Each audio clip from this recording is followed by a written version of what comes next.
तमाम कुराने माजिद फुरकाने हमीद আল্লাহ পাক সুবহানাহু ওয়া তাআলা এই যে কালামুল্লাহ শরীফ এটা আগাগোড়া রাসূল পাক সাল্লাল্লাহু আলাইহি ওয়াসাল্লাম শানে মান করে আলহামদুলিল্লাহ।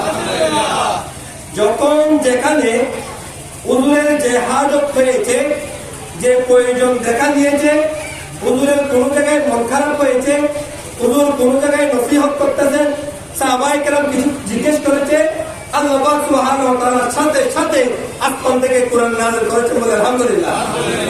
মানে যখন হুজুরের যা প্রয়োজন হয়েছে, কারণ মা ইয়ানতিকু আনিল হাওয়া ইন হুয়া ইল্লা ওয়াহয়ুন ইউহা, আমি তো এমন এক নবীকে প্রেরণ করেছি, সে নবী নিজ থেকে একটা শব্দ বলেন না, তো কথা কেমনে বলেন? বলে ইন হুয়া ইল্লা ওয়াহয়ুন ইউহা। সেই নবীর যদি কথা বলার প্রয়োজন হয়, উম্মতকে নসিহত করার প্রয়োজন হয়, উম্মতের সামনে মুজিজাত দেখানোর প্রয়োজন হয়, উম্মতকে হেদায়েতের প্রয়োজন হয়, আল্লাহর পক্ষ থেকে সাথে সাথে কোরআনের বাণী নিয়ে জিবরিল আমিন আসেন বলে আলহামদুলিল্লাহ।